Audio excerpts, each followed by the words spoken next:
Welcome everyone. This is the first Runtime Tech Talk, and I want to give a special thank you to João Barreiros for being courageous enough to be the first paving the way for future Tech Talks. Today is going to talk a little bit about how to implement a URL shortener using Python. So thank you so much and lead the way, man. Hello, everyone. Today we're going to have a Smul tech talk, and this presentation is full of puns and clever name changing, so be used to it. Okay, so my name is João Barreiros. This talk is being hosted by my current company, Runtime Revolution, and I'm going to talk about how to implement a URL shortening website or service. You might know of some out there. You might not know what a URL shortener is. You might have heard of Bitly or tinyURL, but the idea is that sometimes when you go to Google and do some search, or you go to a blog post and you want to share that blog post with someone else, you get presented with this. And I mean, this is a bit ugly, and maybe you want to message this to someone, or maybe you want to actually have a presentation or print some paper where you want to showcase a simple URL so people can go to.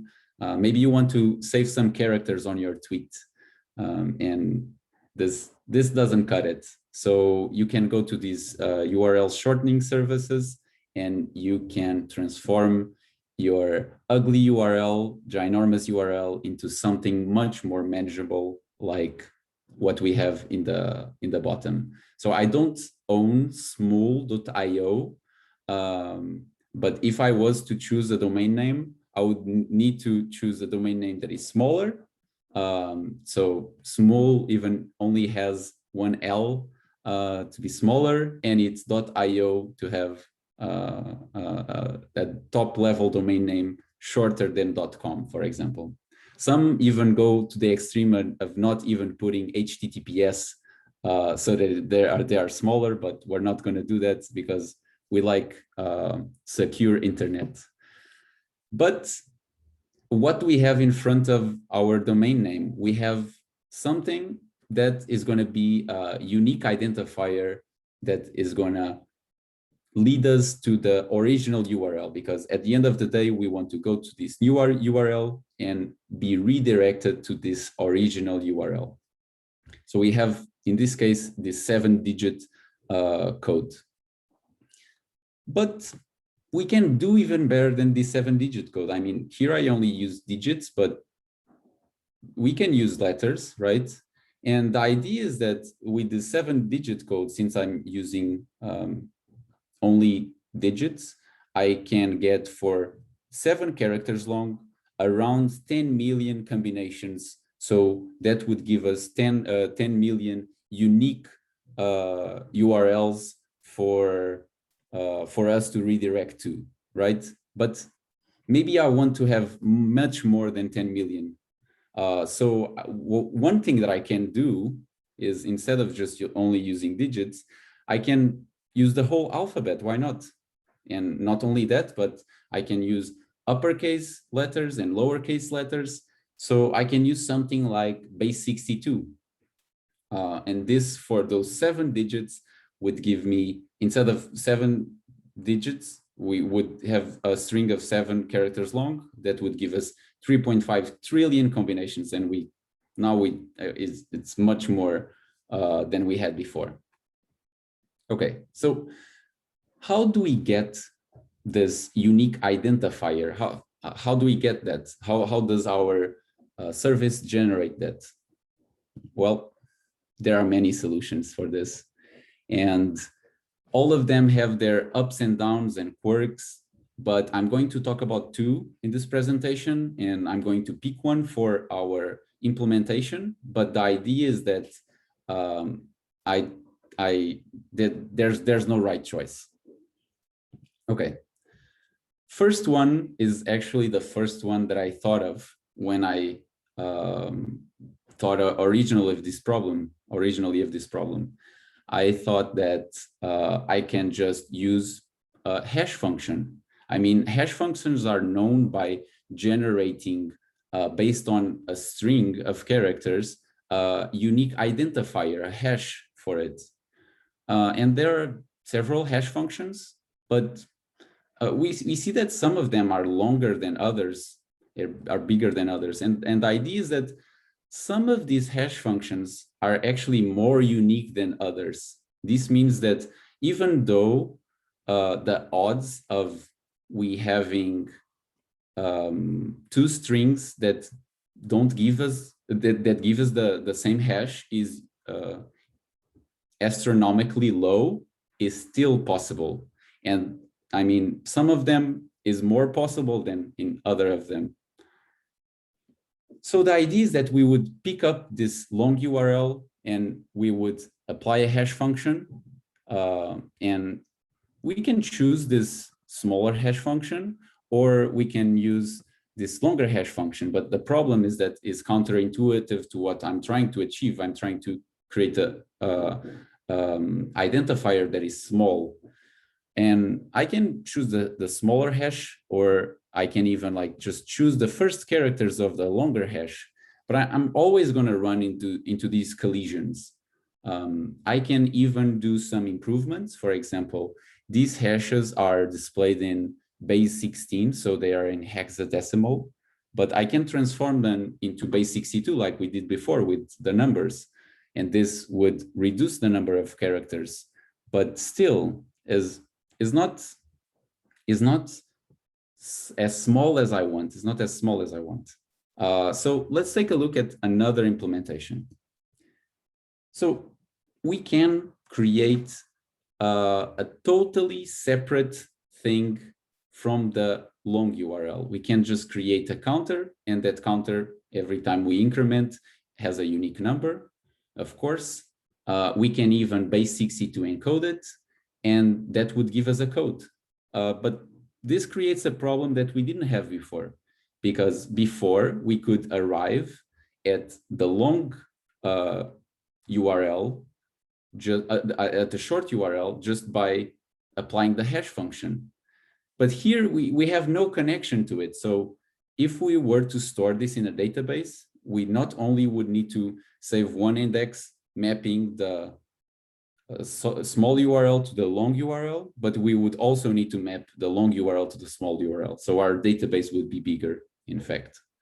So like I said, all of these have their quirks and ups and downs, but I went with this one because this one allows me to generate the smallest possible combinations. And the idea is that we start from the smallest possible, so 0, for example, and we can use only one character at the beginning. Then when we run out of one character combinations, we go to 2 character combinations, and we do all of those, and we can increment and go from there. So this is the solution that I picked. But let's take a look at what is this base 62 encoding and how do we achieve it. So you might have known or heard of base 64 encoding, and it actually, if you look at the Wikipedia page, it actually is different from the encoding that I'm talking about today. This is not tied to these character sets. I mean, I can use whatever alphabet I want to translate between bases.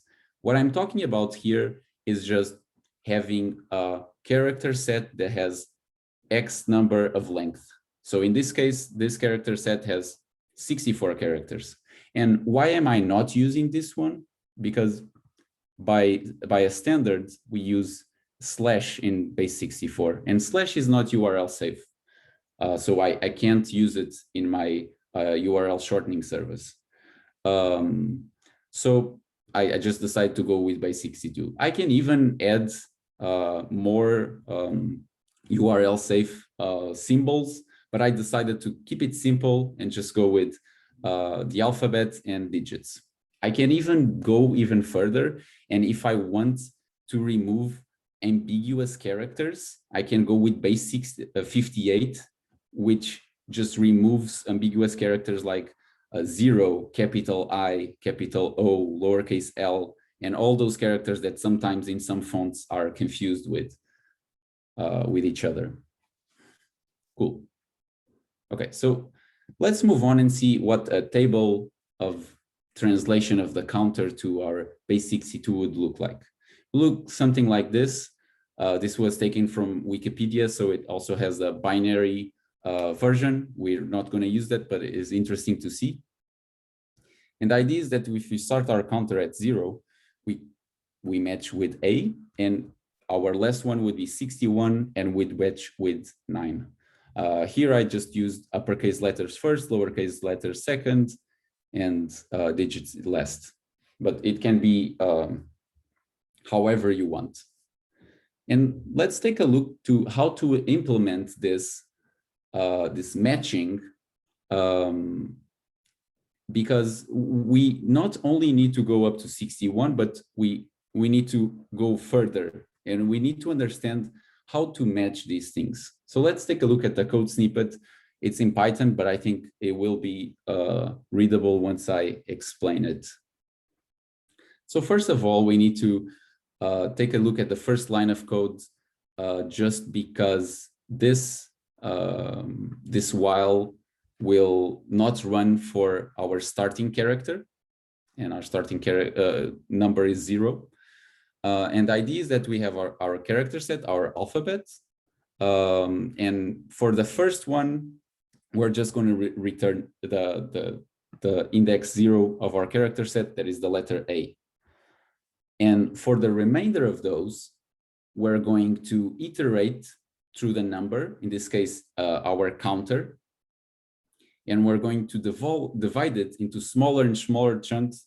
For each of these subsets, we're going to see what character our number falls into. And you can think of it a bit like a clock, right? If we have 5 hours on the clock, it can be AM. And if we have 17, it can be PM. But the idea is that this 17 is still 5 hour. The hour is still 5. And we get that by doing this calculation where we do the module of 17 mod 12, because the hour has 12 hours. And the idea is that we do, if we do 17 mod 12, we would get 5. And the idea here is a bit of the same. So here, this div mod is a Euclidean division where we get our quotient, that is going to be our number, and our remainder. It's just a division that give us both the name, the quotient, and the remainder. And we're going to divide this. We're going to divide our number through our base. And the idea is that we keep on repeating this division and keep on matching the remainder. The remainder is going to be the index that tell us which of our characters we are matched with. But this implementation has a quirk, and it's quite interesting. I stumbled upon it while I was implementing it, and this has to do with the way we count. So let's take a look at how I count, at least. I go from 0 to 9, and then I go to 10. And this is actually not what we want for our system. And the reason is that we are skipping a bunch of numbers that I want to include in this counter, because we want it to be all the possible combinations. And the numbers that I'm skipping is 0, 0, 0, 1, 0, 2, 0, 3, 0, 4, and so forth. I skip those and I go directly to 10, because in numbering system, this doesn't matter. But in combinations, 0, 0 is actually a different combination than all of the others. But in numbers, we don't care about it. So this implementation would gives us that starting at 0, we get A, and then ending, the last character would be 9, like we were seeing before. But then when we go past 61 and go to 62, we go to BA, the same as we go with our counting. We don't go to 0, 0, we go to 1, 0, the second character and the first character. And here is the same. We go to BA. And then the only way we would get AA would be by using 0, 0. But this is 0, 0 is never part of our counter. So we can solve this by changing our formula, and we can start our counter at 1 and subtract by 1 before we do this Euclidean division. And this will give us what we want. This is actually, in fact, what, if you ever seen Excel sheet, you'll see that they have this, the columns are numbers and the rows are letters. And the way they list the letters, they go from A to Z through Z, and they go to AA, and this is how they do it. And BA will be much further down our counter. So this is cool. We have our implementation for encoding, and this is all we need to know of intricate and complex things of our code. So let's do it. Let's do it in Python. What packages am I going to use? I'm going to use Flask. I'm going to use SQL Alchemy. And to help me out with forms and form validation, I'm going to use WhatTheForm. Our project structure is quite simple. We're going to have some requirements. We're going to have one Python file. We're going to have a folder for our templates, and we're going to have some static files. And that's basically it. And for our database, what we're going to have is a counter. And this counter shouldn't actually live in a database, because it's a weird implementation, right? Is just a table that has one row, and that's the value of our counter. We can save this counter in different services that deal, when scaled, with distributed systems and multiple servers and so forth. But for now, we're going to keep it in the database. It's going to be simple for us to implement. We're also going to have another table that I call short, is our shortening table, and is going to have our long URL. And instead of saving the small URL, we're just going to save that unique identifier. And the reason for this is because depending on the domain name that we are using, our small URL is just the domain name plus our code. So we just need to save our code. Like I talked before, both of them need to be indexed, so they're mapping to each other. They're unique and not nullable. And let's do some coding. So for those of you that just came here for the slides and the presentation, you can go on with your lives, knowing a bit more about basic C2 encoding and URL shortening services. But for those who want to stick around and see how we're going to implement this, let's go. Okay. Actually, just gonna switch over and take a moment to breathe and get a sip of water. Also, this is going to extend a bit into some of your lunchtime. So if you have snacks, get your snacks ready. Okay, so I lied to you. The project looks a bit more cluttered than that. But I'm going to go through the files that I have here and show you that they are not relevant to this presentation. They're just relevant to me. I have some extra files here. So let's look. I have an empty Python file. I have a requirements file that have the requirements that I've talked about. And I have here some tools for formatting and linting. This file is just for formatting and linting configuration, and this file as well. This file specifies the Python version. I'm going to use Python 3.9.0. I have here a folder for our virtual environment where our packages are installed and our code, our packages are installed. I have an environment variable file for me to specify the name of the application and that we're going to run this in development mode.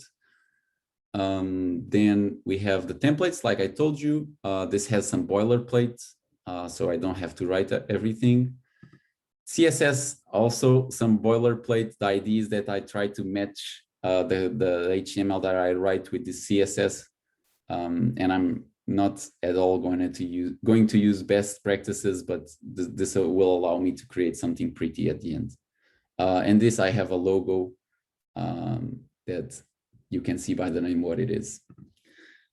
Okay, so let's start. I'm going to also include already all the imports that I'm going to use because I don't want to mess this up. And I'm going to do a quick prayer to the demo gods. Please help me in this demo endeavor. Okay, so are you guys ready? Let's start by creating a Flask application, and that is as simple as instantiating our Flask app.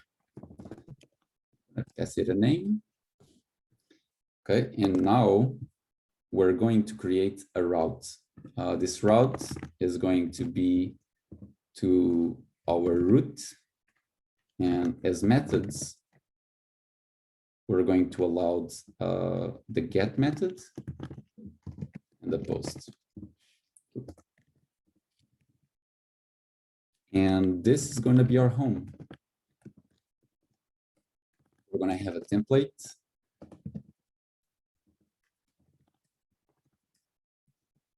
And just to test out the server, we're just going to render our templates. And this is wrong because I'm missing app, and this should be enough to get us started. And let's see what actually have the runners, the server running already, but let's ignore that. So we're going to start the server by Flask run, and we're going to open, and we see that I have already the boilerplate here has a logo, has some shorts, and your URL but Smul. How are we going to do this? We're going to implement a form, and the idea is that the user can input their long URL, click a button, and see their short URL. So let's start by creating our form. And since I have this package to create and validate forms, let's use it. So I'm going to create a URL form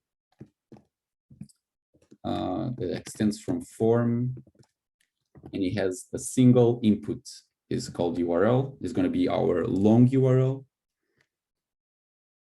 This is a stream field, and validators is going to be, we're going to use a URL validator. This is all from packages that I'm using here.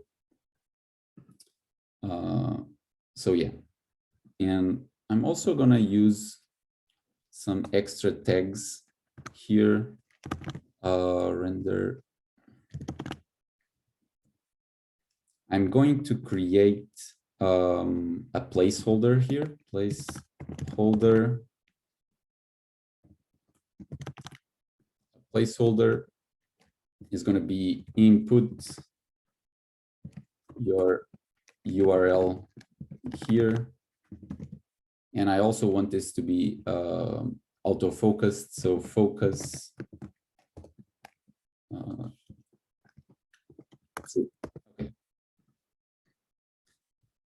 So what we do with this form, we are going to pass it to the front end.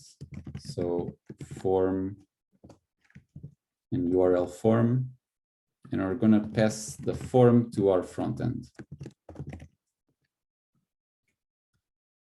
I'm going to write now a bit of HTML, and Flask has this templating engine called Jinja. So I'm going to use some Jinja variables and notation. So this has a variable. We're going to get our form here.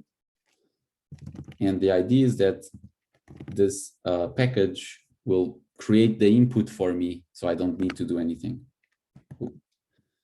So the input is just this, and we're also going to have a submit button. We're going to specify a name.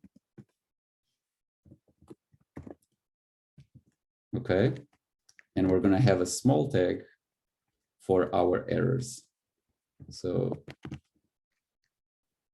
the errors is just going to be me joining them and separating them by comma separated. So form URL errors. And I almost forgot, I need to create a form. It's going to affect our root.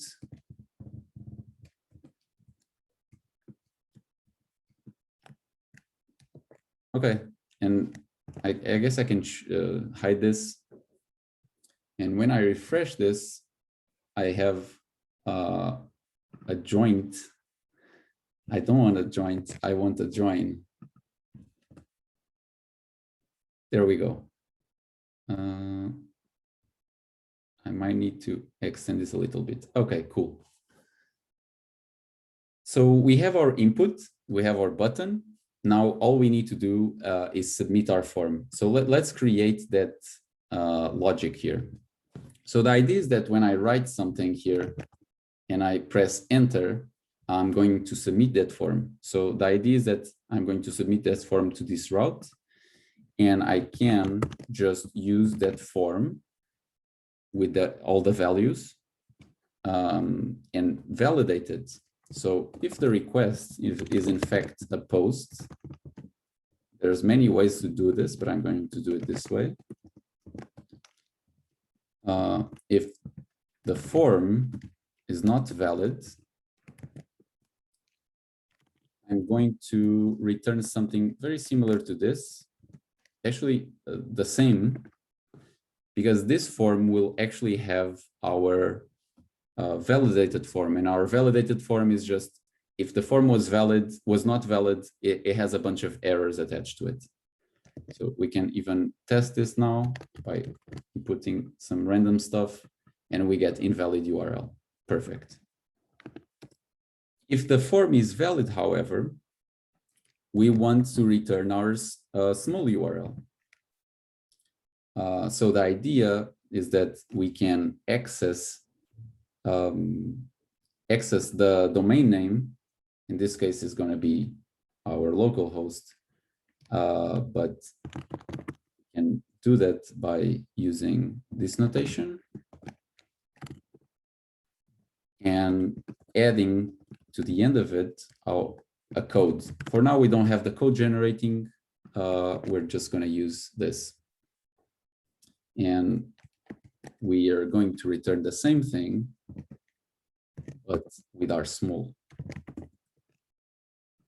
Okay, so if we input a valid URL and it's what we're going to do with it is going to be again here.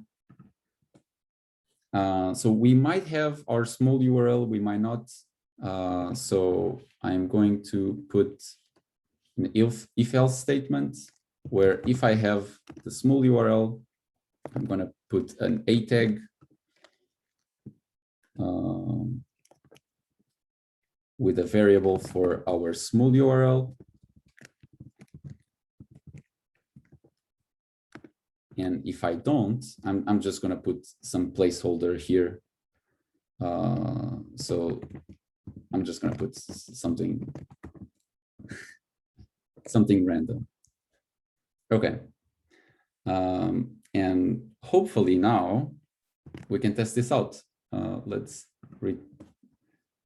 Okay, so we have our placeholder because we don't have our Smul URL. If we input something wrong, we get our errors. If we input something right, let's put google.com, for example, we get our small URL.code. So this is not a long URL, but for the demonstrations purposes, I'm just going to use this because it's simple. So yeah, perfect. It's working. But now we need to do it for real. So let's start by adding a database here, and I'm going to use SQLite because it comes in Python with Python, and I don't need to add any extra things to it. Okay, so our database is going to be a SQLite instance, and I'm going to pass our app. And now I'm just going to create two tables. Let's create our counter table. So class counter, it's going to be a DB model instance. To make things simple, I'm going to create an ID so that it can be our primary key. It's going to be an integer, a primary key. Okay. And for our second value is going to be the value of the counter. Right? I didn't find any good name for this. I just named it value. So this is not going to be the primary key, but it's going to be nullable, false. It's not going to be nullable. And the default, like we saw before, is going to be 1. And this is important, like we saw, for our encoding to work. Let's create our other table. It's called shirt because it's our shortening table. We also have an ID. We have a URL. This is going to be, however, a special type, URL type. It's in fact going to be a string with some rules. It's part of this package, as simplifies my life. It's going to be indexable. So this is true. Is going to be unique. This is also true, and is not going to be nullable. So I can go ahead and copy this. Okay. So we have our long URL, and now we have our code. It's going to be a string. And I'm going to put 10 characters. So we saw that with 7 characters, we would get 3.5 trillion. We even add more to that because we have the only 1 character long combinations, 2 character long combinations, and we add that all up to 7. So it's even more than 3.5 trillion combinations, but 10, I bet it's going to be an astronomical number that we don't need to worry about. And it's also going to be indexable, unique, and not nullable. Besides that, to make my job easy, I'm going to create what Flask calls a hybrid property. And this is basically another, you might know it as a virtual property or something. Just something that we calculate, but we don't really store. And this is going to be our Smul URL, in fact. So it's going to be like we specified here. The difference is that our code is going to be the code from the instance. Okay, cool. We specified our tables. Now I'm going to create one extra thing so that we can create our database. Is going to be a command to run in the command line. And this is going to bring up the database, creating all the tables and all the things. So it's going to be a CLI command. We're going to call it initdb. Since we might want to run this multiple times, we're going to drop all of the things, and we're going to create all of the things. Besides that, we're going to add our counter.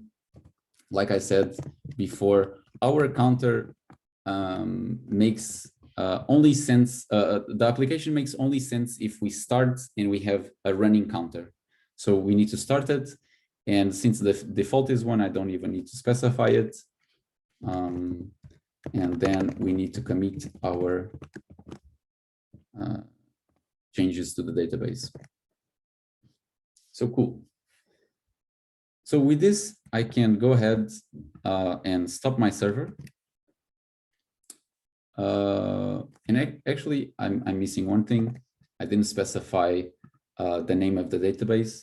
I just need to put here as a config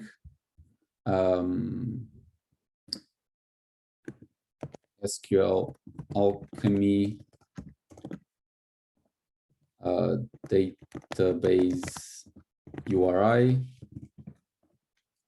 and this is going to have SQL Lite as the protocol, and then our file will be located right here with this name, SQL Lite 3.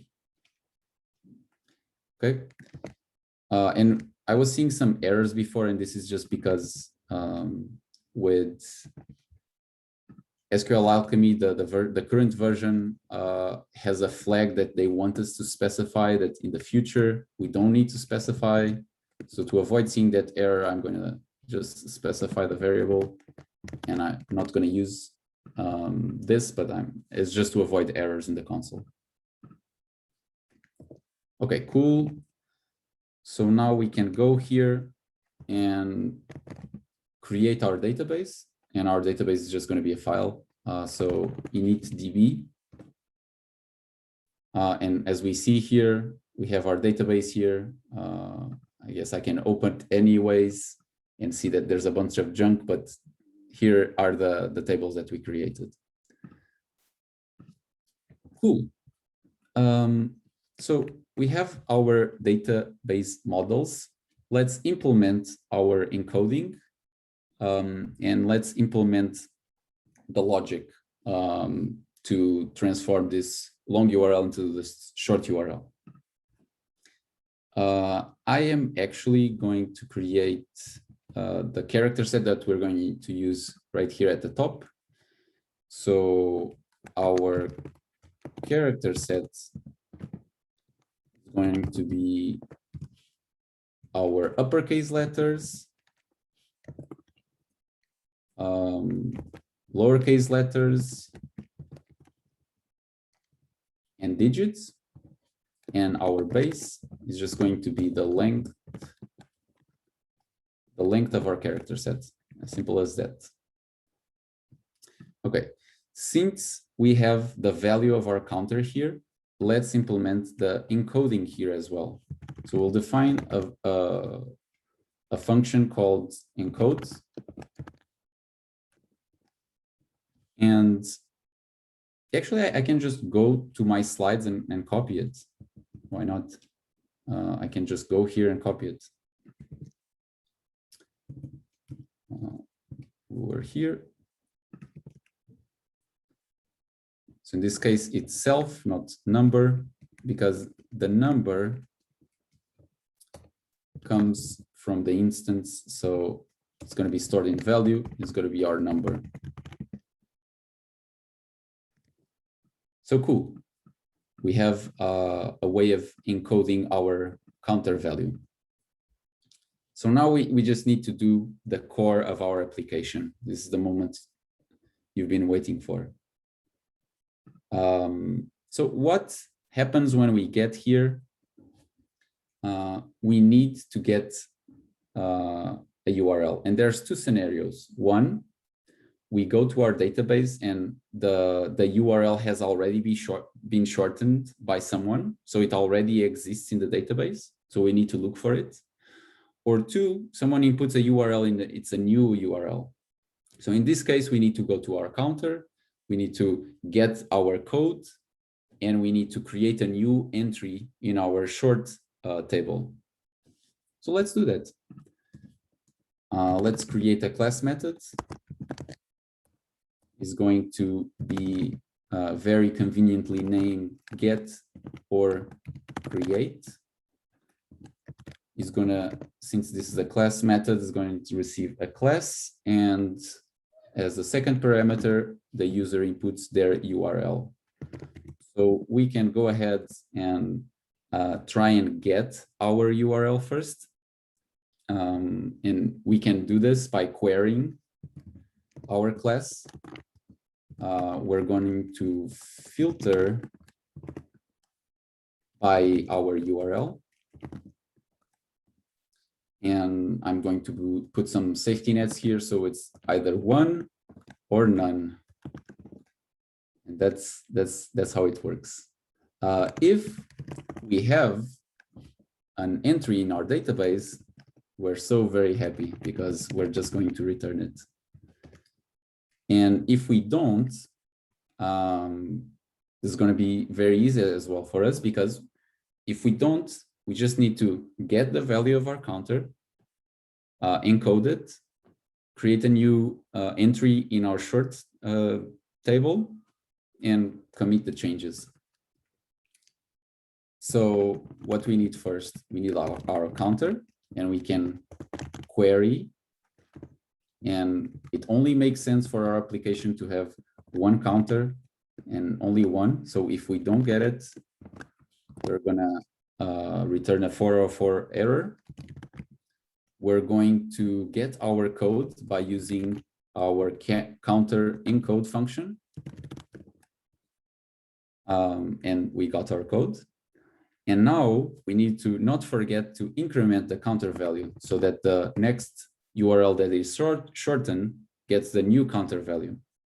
So let's increment the counter value by 1. So plus here and 1 here.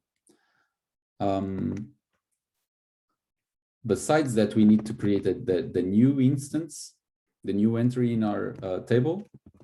So we're going to use our class to put our long URL and our codes. And we're going to commit the changes. So let's just copy this code here. Instead of a counter, what we're going to add is our short entry, and we're going to return our short. So by doing this, we're going to add the entry and also save the new counter value. This is important. Okay. So now that we've done that, how do we get our Smul? Before it was a fake way of getting it. Now, how do we get it? We use this class method. So we access the class, we get our create, we pass in our URL, and we access this URL by accessing the form URL data. This is where it is. And once we get our shirts, we're just gonna use the hybrid property Smul to get our Smul URL. And hopefully that's it. That's it to generate the short URL. So let's before we go anywhere else, let's see if this works. So I already initialized the database. I'm gonna initialize it again because I added a bunch of stuff.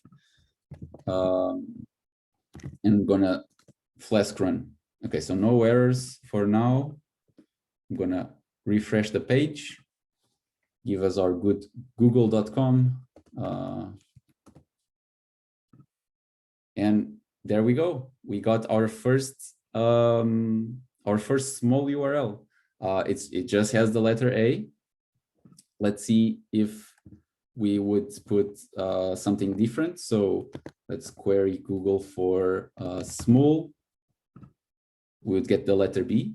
And now, very important, let's confirm that if we in fact remove this and just make Smul again the first URL that we shorten, that we get the same value, so A.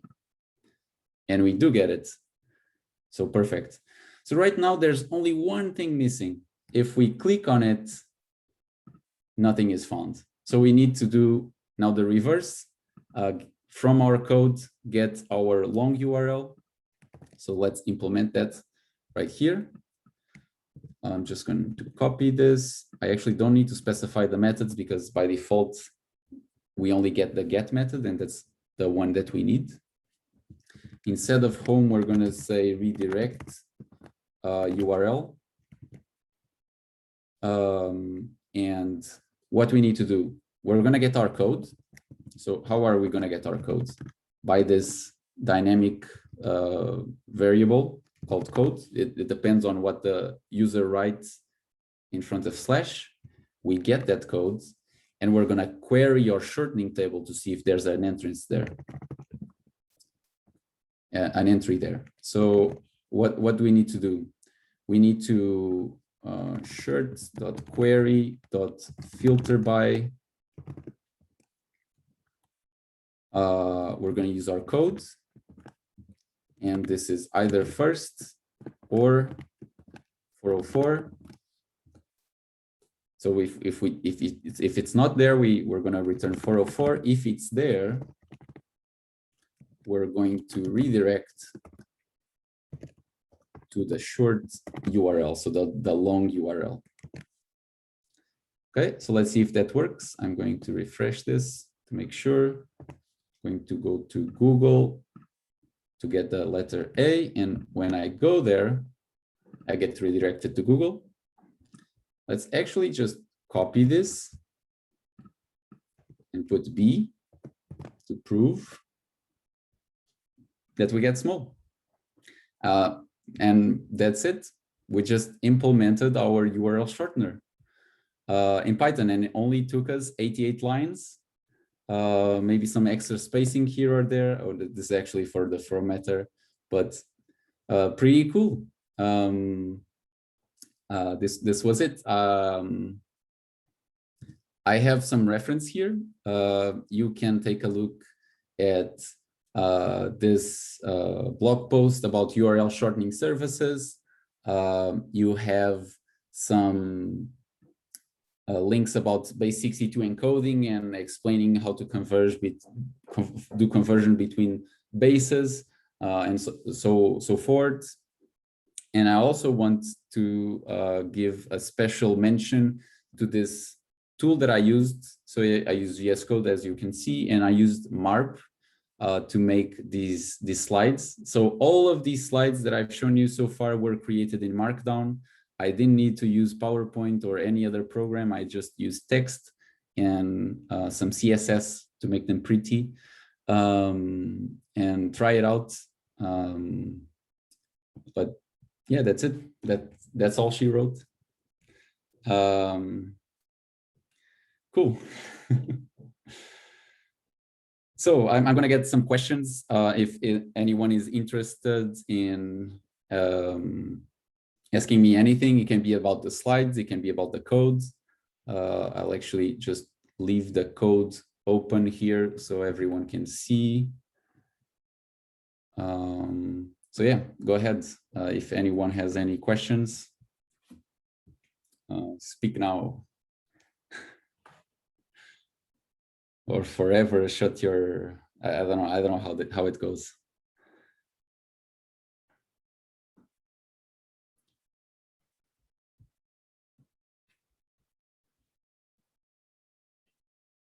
I guess my presentation was very on point. No one has any questions. Everyone is now going to implement their own URL shortening services. But yeah, thank you so much for coming today. I hope you learned something. If Python is not your language, maybe you are interested in how the syntax worked and you got something from it. I think is pretty straightforward. It doesn't have many intricacies, but this is just package notation, like the names of the things. So you just might not be used to it, but I think it's pretty explicit how they talk about it, how they name their methods and functions. Cool.